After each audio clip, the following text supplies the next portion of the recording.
Welcome back. Today, the White House will host the first ever conference on women's health research. The event will bring together activists, researchers, policymakers, and leaders from the business world to discuss the administration's goal of expanding investments in women's health. President Biden issued an executive order directing agencies to focus more resources on women's health, a medical area that has been historically underinvested. And joining us now, Deputy Assistant to the President and Communications Director for the First Lady, Elizabeth Alexander. Elizabeth, it's good to see you.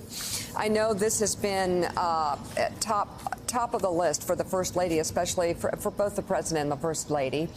And in what areas of women's health are you hoping that this group will be able to expand its efforts, expand research?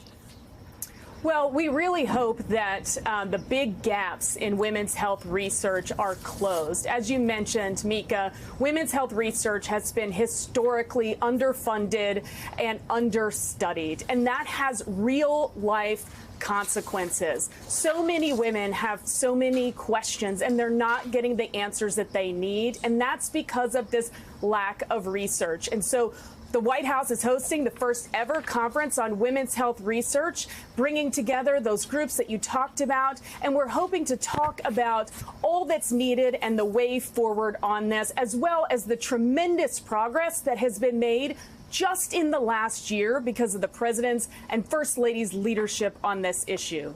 I also have with me here the editor of Forbes Women, Maggie McGrath, and MSNBC contributor Huma Abedin, who's vice chair of the Forbes Know Your Value 3050 Summit. They have questions. Huma, I'll start with you. Elizabeth, it's Huma. It's good to see you. I'm so happy to hear you're doing this conference. What are some of the specific outcomes you guys are hoping to get out of the conference today? Well, obviously, we want to build awareness, and we want people to understand that this is a growing body of research that has never gotten the attention or the funding dollars that it deserves. And there are so many questions, especially as it relates to women in midlife and beyond. Women are living longer than men. So why is menopause still such a mystery? Why do we have questions about why women face Alzheimer's more than men? Why do women get MS more than men? Why do they have more autoimmune disorders? Why do they have more chronic pain? These are the questions that we have, and we don't have the answers because we don't have the research. We need more research. That's what the First Lady has been talking about. It's what the President has been talking about, and investing government dollars just in the last year. His leadership and the First Lady's leadership has galvanized $1 billion to advance women's health research. And in the State of the Union, you heard the President call for $12 billion to invest in women's health research to close these gaps. But again, he didn't wait on Congress. He galvanized that $1 billion, but there's more to do. And that's a big part of this conference today. And the First Lady will talk about how she's going to continue this work post January 20th. Maggie. So, Elizabeth, at Forbes, we talk to female entrepreneurs and scientists all the time about the need to find the answers to the questions that you outlined. But I'm curious, is this funding under threat in the new year under the president-elect? I've talked to a lot of folks who are worried about their labs, who are worried about their research in the new environment.